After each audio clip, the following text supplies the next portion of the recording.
Bonjour à tous chers téléspectateurs, j'espère que vous allez très bien cet après-midi. Excellent début de week-end, c'est vendredi. Nous sommes justement à quelques jours de la nativité. C'est un plaisir de vous retrouver ce vendredi dans le cadre de votre émission Le Monde en relation sur Info Télévision. Vous savez que le vendredi, lorsqu'il est 15h, nous prenons place pour vous offrir la bonne humeur. C'est pourquoi nous sommes là. Nous sommes à quelques jours de la fête de la nativité. Les fêtes de fin d'année, on sait que vous êtes à la maison, vous êtes en train de réfléchir comment il faut décorer la maison, comment il faut habiller les enfants, comment il faut remplir les marmites pour recevoir les invités, les étrangers, recevoir même la famille, parce qu'on sait que les fêtes de fin d'année, on aime passer cela en famille.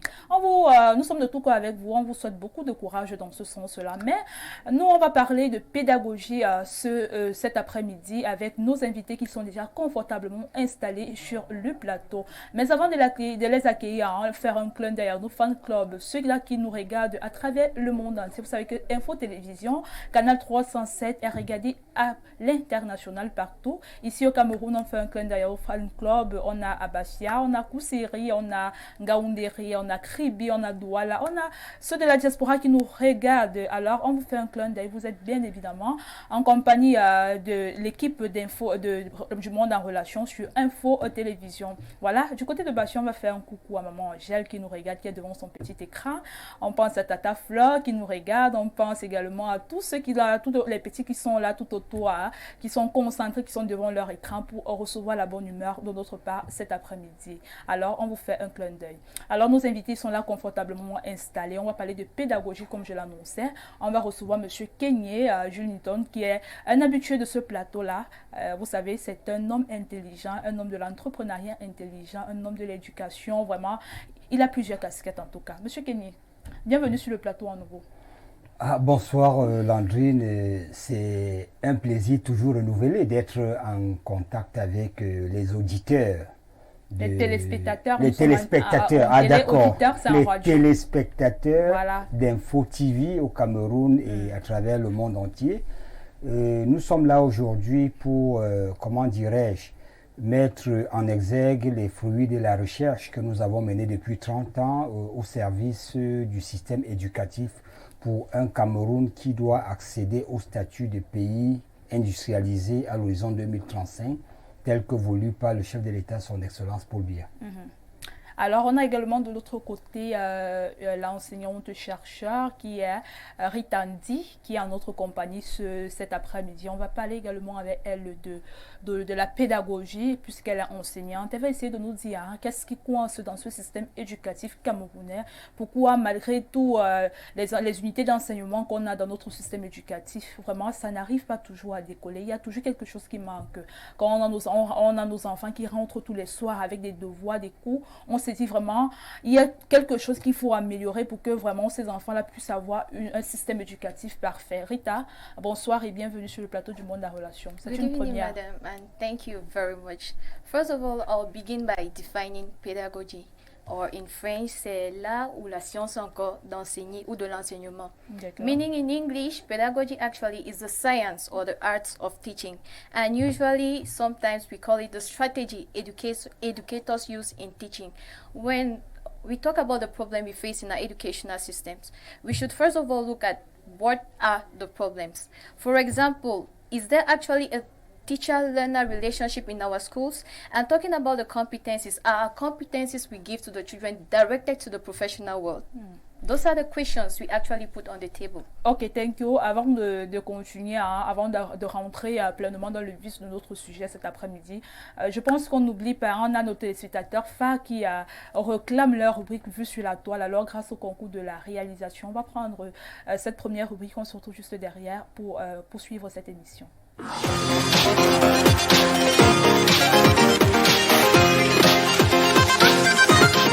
Press start.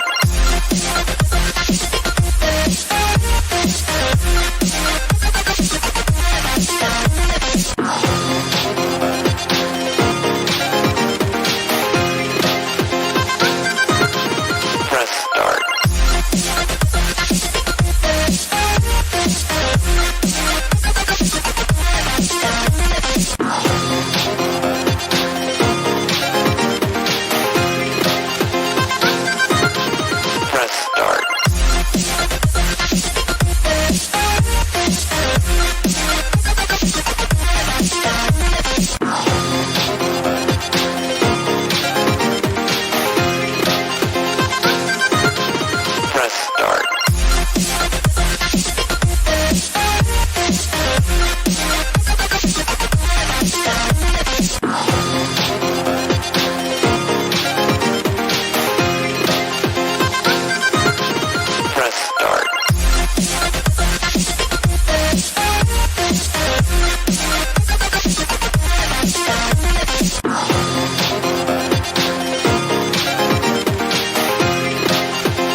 néo qui nous trimballe, hein, qui ne cesse de nous trimballer, surtout que en cette période de fête de fin d'année, il est entre nous demander s'il coupe. Papa, et néo, pardon, ne coupe pas.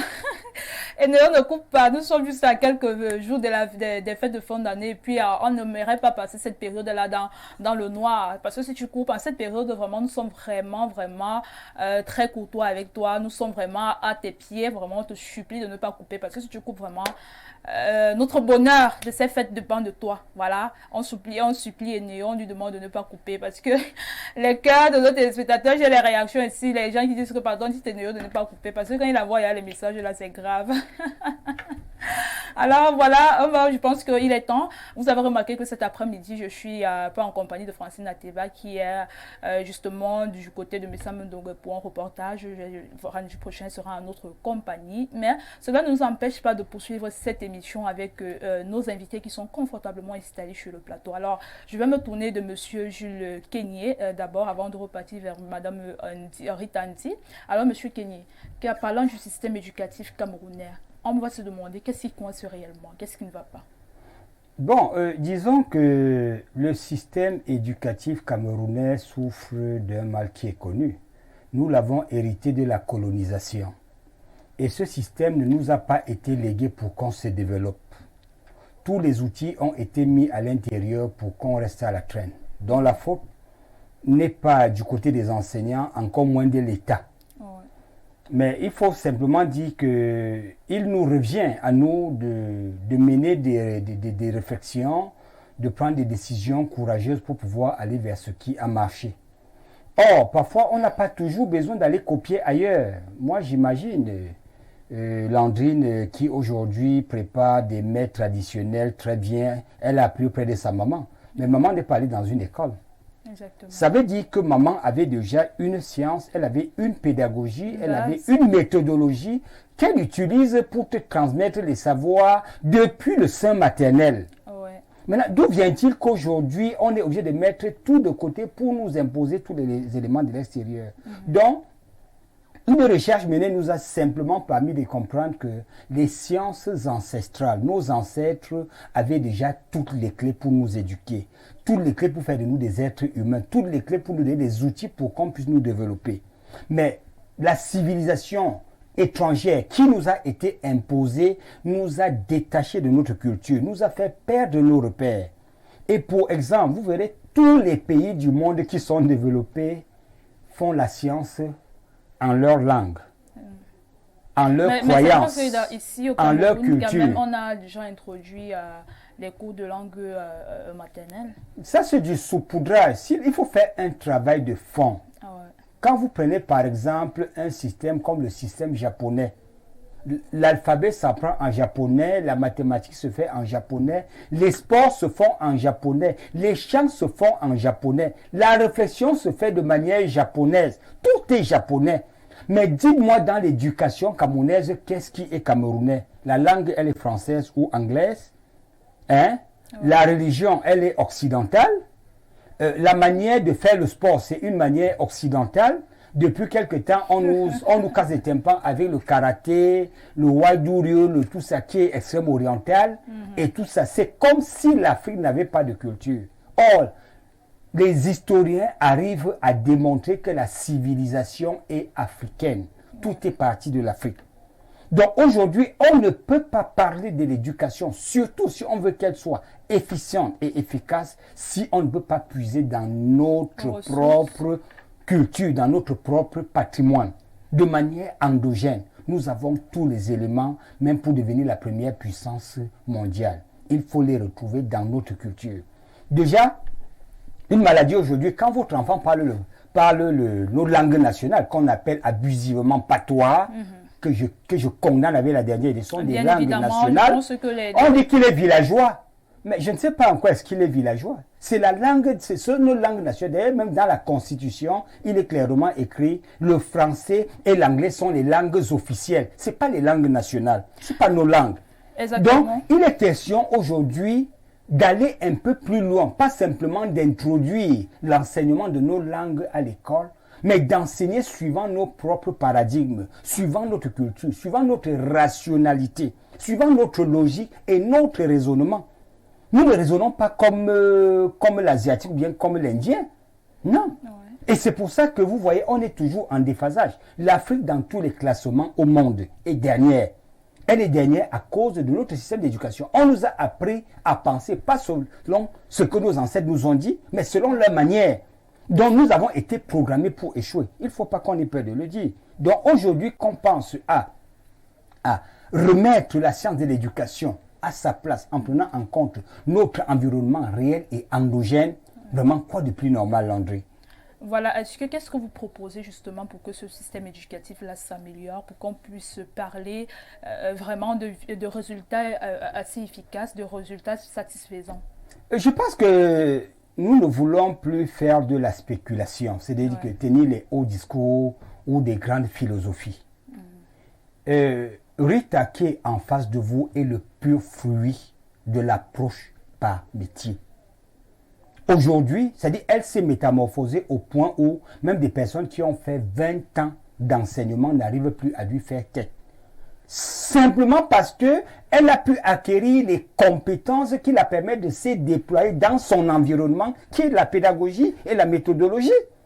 Aujourd'hui, elle vous parle avec aisance de l'éducation indienne, singapourienne, japonaise, américaine, française et tout. Elle comprend pourquoi les autres ont réussi. Quelqu'un m'a dit quelque part que c'était lui faire de la grosse tête. Non, quand elle a de la compétence, on doit dire qu'elle est compétente. Exactement. Et nous en avons comme ça une pléthore. Dans le séminaire, en fait, c'est de montrer que nous avons des méthodes très faciles par lesquelles on permet à nos jeunes, à la population d'être productive en si peu de temps. À quoi ça sert de faire 20 ans jusqu'au master et qu'à la fin, tu connais faire quoi? Rien. Non, il faut à un moment donné qu'on se remette en cause. Et je pense qu'au cours du séminaire, vous verrez des Rita comme ça, une vingtaine, qui sont dans nos universités, mais qui ne réfléchissent plus comme des étudiants, qui ne réfléchissent plus comme leur alter ego, que ce soit à Yaoundé 1, à l'université agricole et dans d'autres écoles. Aujourd'hui, les paradigmes ont changé. Donc ça veut dire que l'approche par métier doit rentrer à la maternelle, au primaire, au secondaire. Ouais. Et d'ailleurs, même dans cette approche, quand nous avons commencé à faire des études, vraiment, vous prenez un pays comme l'Inde, il y a 50 écoles. Ce sont des écoles thématiques. Ouais. C'est bizarre de voir... De voir, permettez un peu. Ouais. C'est bizarre de voir au Cameroun 1000 écoles qui font la même chose. Mais les sociétés, les enfants n'ont pas les mêmes problèmes. L'école est faite pour former des personnes, pour apporter des solutions aux besoins endogènes. Ces besoins peuvent être sociaux, peuvent être économiques, peuvent être politiques, peuvent être ceci. Et d'ailleurs, on est arrivé à un modèle chez nous où c'est quand vous n'êtes pas allé à l'école que vous réussissez. Maintenant, quand vous avez réussi avec votre master, on vous dit, va manger ton master. Va manger tes diplômes. Tes diplômes. Or, dans des pays comme la Corée du Sud, comme les États-Unis, tous les multimilliardaires dans le monde sont des universitaires. Donc, il faut changer de paradigme et dire à l'intellectuel, il doit être aux commandes en économie, en société, dans tous les domaines. Il faut le décomplexer. Donc, il faut une nouvelle manière de faire, une nouvelle manière de voir. C'est pour ça que l'approche métier est fortement recommandée. De manière à ce que si l'enfant arrête de fréquenter au cours préparatoire, il trouve directement l'emploi. C'est une aberration qu'un enfant avec le baccalauréat... Entendons de manière plus simple approche par métier, parce que nos téléspectateurs à la maison n'ont jamais entendu parler. Je pense que c'est d'abord nécessaire de leur expliquer de manière terre à terre à quoi renvoie l'approche par métier. L'approche par métier est très simple. Ouais. C'est-à-dire que c'est un paquet de compétences qu'on a remis pour pouvoir répondre à une sollicitation d'une entreprise ou de la société. Je prends un cas banal. Ici, à Info TV, on a besoin d'un agent de ménage. Mais est-ce que le ménage dans une salle de télévision se fait comme le ménage dans une banque? Se fait comme le ménage dans un hôpital? Je vous dirais non. Non. Chaque environnement a ses contraintes. Exactement. Donc l'école doit maintenant pouvoir, en relation avec Info TV, définir ce qu'on appelle la cartographie des compétences pour les agents d'entretien. Une fois qu'on a cette cartographie, maintenant l'école monte un programme et les enfants conforment. Savent maintenant que quand j'aurai mon CEP, j'ai Info TV, pas pour venir faire un stage, il viendra pour travailler parce qu'il a appris. Et d'ailleurs même que des pays comme le Japon, les universités sont étroitement liées aux entreprises. Il n'y a pas d'université. Il y a même des entreprises qui créent leur université. Pour que les produits qui sortent de leur université puissent répondre à leurs besoins. Voilà. Oui. On a. Mais ici, nos universités sont liées à quelles entreprises? C'est pour dire que l'approche par métier dissout tout simplement les stages professionnels qu'on entrepose, bien alors les stages académiques. Parce que si on parle d'approche par métier, et par exemple une université est en relation, comme vous avez pris l'exemple d'Infotélévision, est en relation avec Infotélévision pour définir les besoins d'Infotélévision et mettre un ensemble de compétences sur pied, ça voudrait dire que cet enfant qui sort de cette université n'a plus besoin de faire de stage parce que son stage déjà se fait à l'école, à l'université. Donc, ce système-là vient dissoudre les stages qui se font dans les entreprises. Je vais vous prendre un exemple. Nous avons le BTS, le HND, avec des stages obligatoires. Ils sont combien de titulaires de BTS et de HND qui actuellement sont en train de chercher l'emploi sans trouver? Le stage n'a réglé aucun problème. Parce que les entreprises même ne savent pas ce que c'est qu'un stage. Les écoles n'envoient pas des enfants en stage avec un cahier de charges. Avait un contrat dont les enfants vont en stage en complément d'effectifs et non en stage académique et professionnel. Ouais. Or, dans l'approche métier, tout au long de la formation, déjà l'enfant a été préparé. Quand il va en stage, il sait ce qu'il peut faire. De manière que si vous l'utilisez en complément d'effectifs, il vous dira clairement, je ne suis pas venu ici pour ça. Parce qu'on ne m'a pas dit, il y a un cahier de charges. Donc, c'est un changement de paradigme. Et dans l'approche métier, contrairement au cas où le maître ou l'enseignant était au centre, l'enseignant devient plutôt l'accompagnateur. L'enfant est au centre de son activité d'apprentissage et les enseignants et les formateurs sont maintenant à côté en tant qu'encadrement. Ils suivent, ils essaient de le tutorer, de le mentorer et en cas de besoin, ils le corrigent. Donc, c'est une approche qui est radicalement différente. Et là, l'enfant n'est plus l'enfant que vous parlez, il écoute, il devient même votre contradicteur quand vous arrivez à faire ce qui ne cadre pas avec ce qu'il a appris de vous. D'accord. Alors, avant, je reviens sur vous, Monsieur Kenny. Je vais d'abord m'adresser à Madame Ritandi, qui est également sur ce plateau. Alors, Madame Rita, est-ce que vous pensez que l'approche par métier est assez solide pour pouvoir prendre le dessus de cette pédagogie qu'on essaye d'apporter un plus? Parce qu'on dit, moi, M. Kenya a souligné tout à l'heure que la pédagogie actuelle, vraiment, il y a des manquements, il y a encore des choses à faire. Alors, est-ce que la proposition de l'approche par métier est assez solide pour résoudre le problème? Yes, I think so. For example, when we look at the Japanese system of education, what they do is that they bring real-life situations to classrooms, meaning a child learns how to solve a problem in the real life. We have, for example, when in their classes, they eat together and do everything together. And even when you talk about cleaning, everybody puts him or herself at the center, meaning from the head teacher right up to the learner, everybody works. So when we talk about approche par métier, I believe it will strongly work because from all the systems I've got to research about, that is Singapore, Japanese, Hong Kong, and Shanghai. That is what they started. And more also, we should talk about their culture. They don't go away from their culture like Monsieur Kenya rightly mentioned. What they do is that in Japanese, les lyriques et les poèmes sont écrits en japonais. Like everything is done in Japanese and not in a foreign language. Yes. So everything is done in their culture. So if we are to start that in Cameroon, I think it should be very solid and actually it's going to work. D'accord. Est-ce que vous ne pensez pas que justement c'est aussi renfermer l'étudiant ou alors l'élève sur un domaine unique? Ça veut dire l'esprit de l'élève devient renfermé. Est-ce que c'est pas là un inconvénient pour l'épanouissement de cet étudiant-là? Not actually. First of all, you should get to understand it's not bringing the child or closing up the child, but rather making the child to be fully blown in his environment, getting to learn about the real life problems and having solutions to them. What we mean is that we bring about the problems found in our society. Yes. If we're talking about we need bankers, the child should be ready to answer to those problems. And I'll take an example again, mention Japanese. What they do is that their system of education is first of all based on manners, meaning the first thing they learn in school is manners and respect before any other thing. Meaning a child is not closed up, he learns how to live in the society with any other person. Reason why they have cooperative learning and integrated learning, where they come by with all other learners, work together in teamworks and get to solve problems.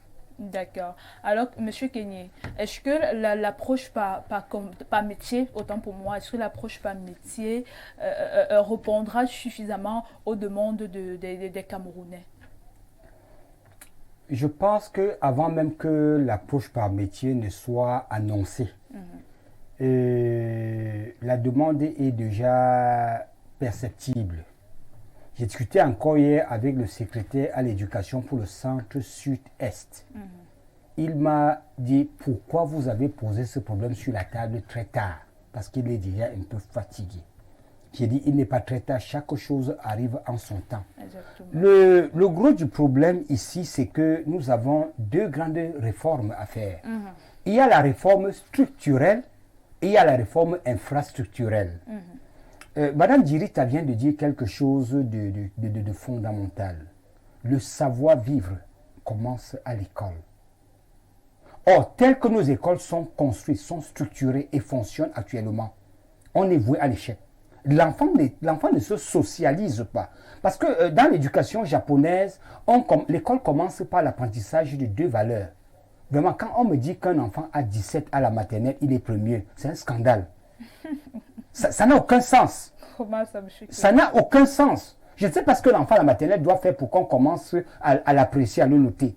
Les deux choses fondamentales qu'on attend de l'enfant, c'est le respect et les valeurs de la vie. Mais M. Kenye, avant de poursuivre, je vais revenir sur vos propos tout à l'heure. Vous avez dit que l'approche par métier présente un cahier de charge bien défini pour l'étudiant, par exemple, qui s'en va en stage. Pour un étudiant qui s'en va en stage, si vous pensez que le respect, les valeurs telles que le respect doivent être les premières à inculquer à un élève, si dans le cahier de charge, ce n'est que les notions concernant son apprentissage qui sont inscrites. Comment est-ce que arriver en stage, je sais pas, un personnel de la maison là où il fait le service va lui demander d'aller faire tel cours ou alors de lui rendre tel service. Est-ce que il va peut-être dire que non, ça rentre pas dans mon cahier de charge, c'est pas ce que je suis venu faire ici. Là, on va parler de manque de respect.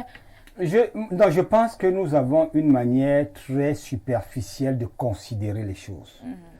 Déjà, je vais commencer par dire que le système éducatif souffre d'un gros problème. On n'a pas commencé par définir les termes et les missions. Dans l'esprit de beaucoup de personnes, même jusqu'à l'université, je vois des personnes qui disent qu'un enseignant veut dire un formateur, veut dire un éducateur, veut dire un instructeur. C'est faux. Les missions de l'enseignant ne sont pas les mêmes que du formateur, ne sont pas les mêmes que celui de l'éducateur, ne sont pas les mêmes que celui de l'instructeur. Maintenant, quand vous posez ce problème-là, vous posez à la fois un problème d'éducation, un problème d'enseignement, un problème de formation, un problème d'instruction. Exactement. Donc, nos enfants, dans l'approche APM, on prend soin de s'assurer qu'ils sont bien éduqués, bien formés, bien enseignés et bien instruits. C'est 4 compartiments qui sont techniquement différents d'un point de vue pédagogique. Alors, si on ne commence pas déjà par cette compréhension technique, on va à la va-vite et on se perd. Donc, c'est pour ça que je dis l'approche par métier est un domaine qui est très technique. Il n'est pas spéculatif. Déjà que nous, l'éducation repose sur 4 composantes essentielles. La connaissance, les attitudes, les compétences et la performance. Maintenant, pour beaucoup de personnes encore, la compétence et l'attitude, c'est la même chose. Je suis désolé. Ce n'est pas la même chose. Donc, vous convenez avec moi que si déjà même les experts en sciences de l'éducation n'arrivent pas à clarifier ces termes, les missions ne seront pas bien définies. C'est pour ça que vous verrez dans la terminologie APM, on vous parlera d'un enseignant. On vous parlera d'un enseignant formateur. On vous parlera d'un enseignant éducateur. Ce n'est pas de la tautologie. C'est que c'est bien décliné pour que chacun ne loupe pas son travail. Il y a des moments où parfois les enfants sont mal enseignés, on dit qu'ils sont mal éduqués. On ne comprend rien du français que nous parlons. Techniquement, chaque terme renvoie à quelque chose de spécifique et de précis. C'est pour ça que nous avons convoqué un séminaire. Le séminaire, c'est pour qu'on valide les documents de l'APM. Après les séminaires, ateliers, on va maintenant organiser des ateliers de formation. Pour que Mme Rita, qui aujourd'hui est une experte en sciences de l'éducation, ne voyez pas son jeune âge. Quand elle va commencer à se déployer, vous allez couper le souffle. On dit souvent que monsieur, je ne suis pas intelligent. Il y a des jeunes qui, de manière pointue, vont vous donner des détails. Et je vous dis bien, chacun de ces détails a une incidence technique. Et du technique, ça découle des missions. Et ça change tout. Oui, ça change tout. Alors, et c'est pour ça que je voulais, avant que vous ne m'interpelliez tout à l'heure, lorsqu'elle a parlé de l'environnement de travail, une école dans une approche intelligente a la cantine, la vidéothèque, la salle où on regarde les vidéos, la salle de conférence ou de réunion pour les apprenants. Ce n'est pas la salle de réunion pour les enseignants. Il y a la salle de réunion pour les enseignants. Il y a ce qu'on appelle maintenant les ateliers, les laboratoires et les espaces de co-working. Elle a parlé tout à l'heure d'études collectives. Mais il y a des éléments de la socialisation.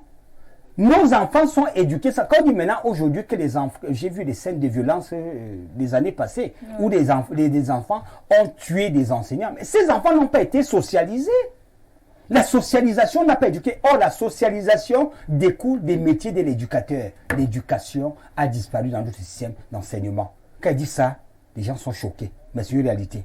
Dès l'instant où l'éducation a disparu, les valeurs ont cessé d'exister, la vie n'a plus de valeur. Donc, pour qu'un enfant vous poignarde, pour qu'un enfant bagarre, pour qu'un enfant vous dit ta mère, ainsi de suite, dans son logiciel, ça rentre dans une logique. Il faut maintenant déconstruire ces données et en permettant maintenant à chaque acteur de la pédagogie de faire son travail.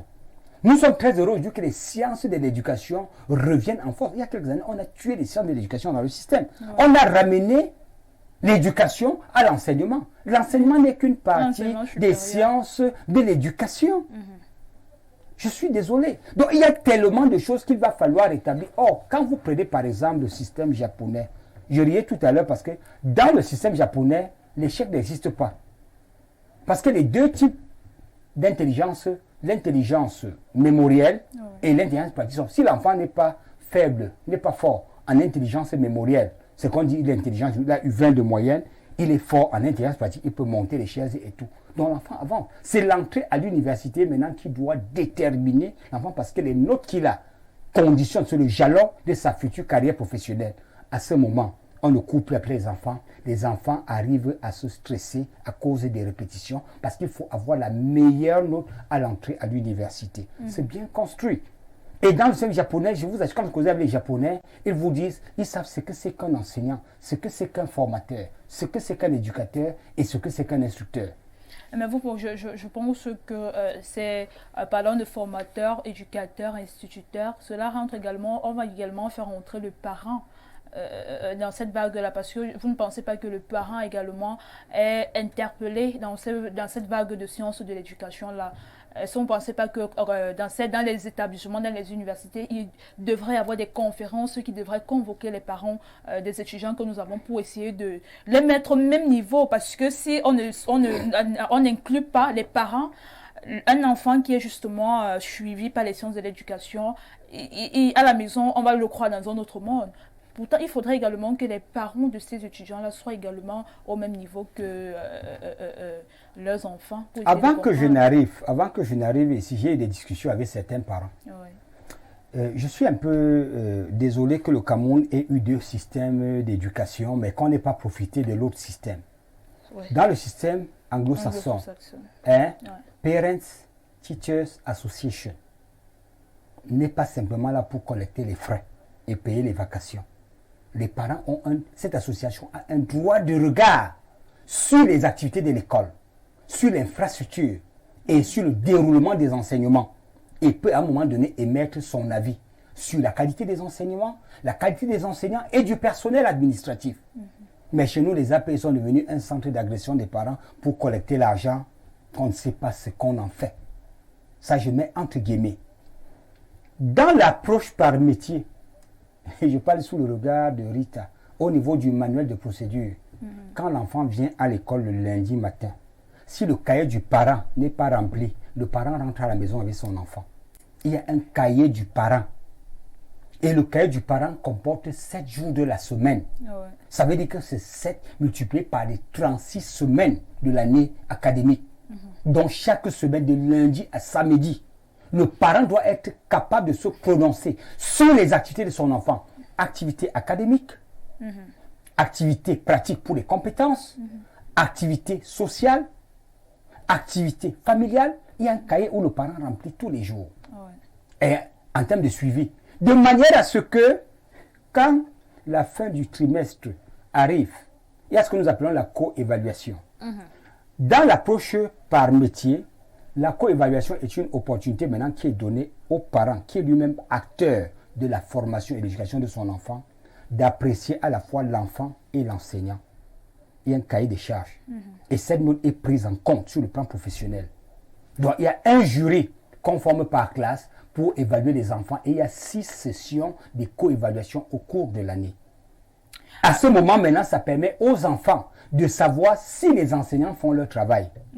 D'accord. Et les difficultés que les enfants rencontrent, pour qu'ils sachent exactement à quel niveau eux aussi doivent mettre la main à la pâte pour qu'on construise l'enfant. Oui. Donc les parents jouent. On a dit bien, si l'enfant est au centre, c'est-à-dire que le maître, le parent, le corps administratif, tout le monde est à la périphérie pour encadrer et accompagner les enfants.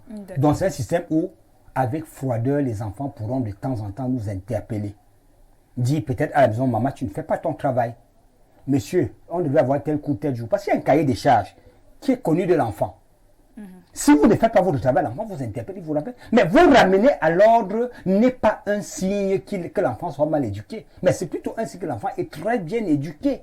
Parce que l'enfant qui est bien éduqué doit pouvoir s'exprimer. Il doit pouvoir être même contrarié, même, je veux dire, il doit pouvoir dire ce qui ne va pas et ce qui va. Et c'est ce qui se passe avec les enfants à l'international. Ces enfants sont formés pour diriger le monde. Or, si un enfant, vous me dites, et que l'enfant ne peut pas vous contredire à la maison, ne peut pas contredire les trucs, mais on n'est pas en train de le former. Monsieur Kenny, parlons, au Cameroun, on a 2 systèmes éducatifs. On a le système anglo-saxon, on a le système francophone. Et il y a cette nouvelle tendance-là des certains élèves, que ce soit élèves au secondaire, surtout au secondaire, et même au primaire, ils ont 2 sacs pour aller à l'école. Ça devient assez vulgaire. On a le sac de la nourriture, on a le sac pour les cahiers. Vous allez voir un enfant de l'école primaire qui a un gros sac qu'il n'arrive même pas à porter. Il a encore le sac de la nourriture, soit c'est une bandoulière, soit c'est un sac qui ne tient pas la main. Mais est-ce que vous pensez que l'approche par compétence également peut amener ce genre de choses à être éradiquées? Déjà, il faut savoir quel est le contenu des sacs. Il ne faut pas déjà... Non, je dis, n'est-ce pas, de visu, à première vue. Je ne peux pas condamner que l'enfant ait le sac pour son goûter. Ce n'est que naturel et normal. Maintenant, est-ce que ce sont des outils pédagogiques? Est-ce que maintenant, il faut s'interroger sur le contenu pour se prononcer? Mais là n'est pas le plus important. Quand vous parlez, par exemple, du sous-système anglophone, du sous-système francophone, je dois dire que le bilinguisme est constitutionnellement consacré au Cameroun. Et dans l'approche par métier, que vous soyez du système anglophone ou du système francophone, vous devez être bilingue. C'est systématique. Parce que nous qui sommes ici, je suis bilingue, elle est bilingue. Si vous n'êtes pas bilingue, vous n'avez pas votre place. Donc on doit créer un environnement bilingue dès la base. Et notre pédagogie a prévu. Donc il n'est plus question de dire qu'il doit envoyer l'enfant au système anglophone pour qu'il soit bilingue. Non. Même dans le système francophone, il doit devenir automatiquement et de manière systématique. D'accord. Donc je voudrais dire que pour le contenu des sacs, même dans les écoles japonaises, les sacs existent. Maintenant, il faut savoir qu'est-ce qu'il y a dans le sac. Le volume du sac? Non, si le volume est encombrant, mais c'est en détaillant, en voyant pourquoi c'est là qu'on peut évaluer et savoir si c'est vraiment encombrant ou pas. Donc, il m'est difficile en tant qu'expert de me prononcer étant à distance. Quand j'aurai vu le contenu, je vous dirai vraiment, mais toujours est-il que, au vu des résultats que nous avons qui sont en deçà des attentes nationales, on peut quand même s'interroger. Oui. D'accord, je reviens vers Rita. Vous proposez un séminaire le 28 décembre sur l'approche par métier. Alors, qu'est-ce que vous allez servir à vos invités pour pouvoir les convaincre justement de faire partie de cette approche-là? Okay, first of all, we're going to be talking about pedagogy. We're going to be having themes on bilingualism, and equally, we're going to be having themes on transport, that is road transport, because we think all of these themes fall on social life. So, in their words, we'll say the seminar consists of bringing that change, or actually of telling people what we are actually bringing as a change, not as a like radically changing, but as a reform, if I would say so.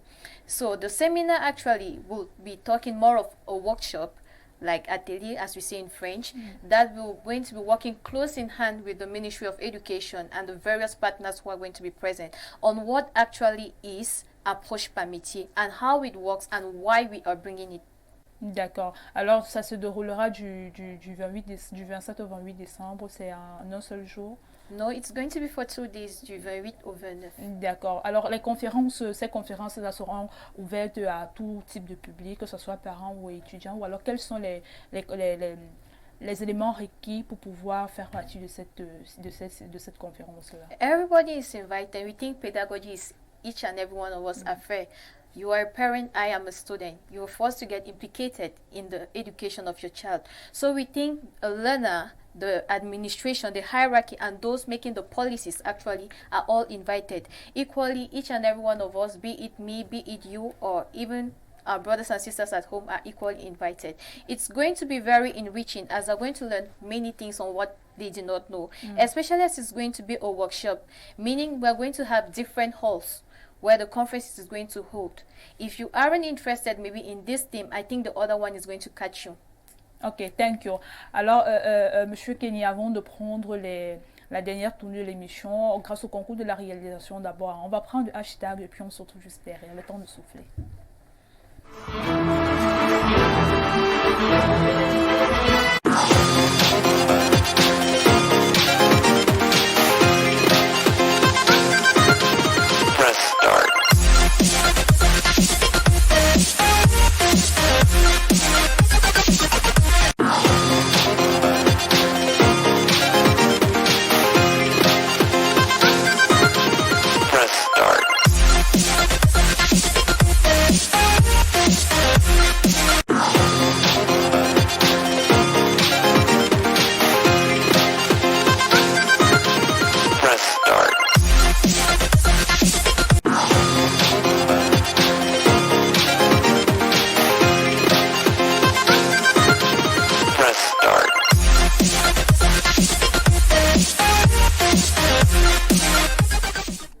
Voilà, nous sommes de retour sur le plateau, chers téléspectateurs. J'espère que vous êtes toujours des nôtres. C'est le monde en relation. Nous sommes toujours en compagnie de nos invités, M. Kenny et Mme Rita Nzi. Alors, M. Kenny, pour terminer cette émission, quels sont les différents types d'accompagnement que vous avez dans ce projet-là de mettre sur pied l'approche par métier? Est-ce que l'État est de votre côté? Je dois déjà dire que rien de sérieux ne peut se faire sans l'accompagnement de l'État. Je pense que l'université agricole est une institution qui est bel et bien autorisée par le ministre d'État, ministre de l'Enseignement supérieur. Ouais. Et nous sommes sous la tutelle de l'université de Yaoundé 1. Donc le séminaire déjà est placé sous le haut patronage du ministre d'État, ministre de l'Enseignement supérieur.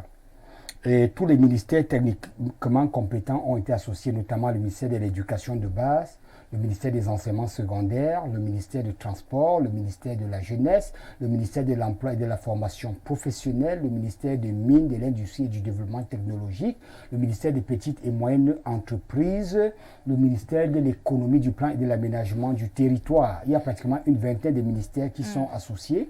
Nous avons aussi travaillé en étroite collaboration avec les délégations départementales et régionales de l'éducation et des enseignements secondaires et le secrétariat à l'éducation privée, laïque, centre, sud, est est aussi impliqué. Nous avons aussi invité un certain nombre d'écoles.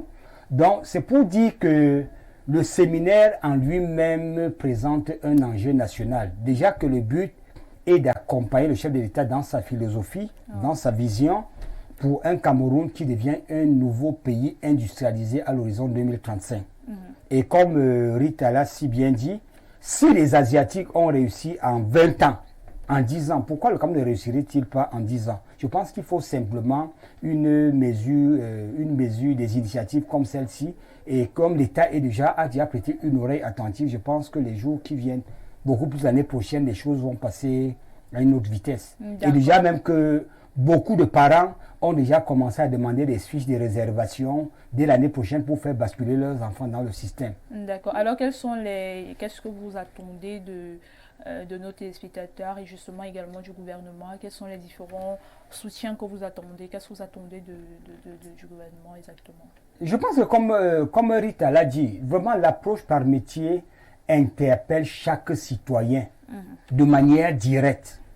Donc, apporter sa contribution pour que ce système commence à être implémenté, pour qu'on devienne un pays émergent, vraiment ne ferait du mal à personne. Donc, nous sommes des parents, nous sommes des enseignants, nous sommes des fonctionnaires, chacun de nous, à quelque niveau qu'il se trouve, participe à la prise de décision. Vous avez quand même rencontré des difficultés dans la mise sur pied de ce système-là? Les difficultés depuis 30 ans ne manquent pas.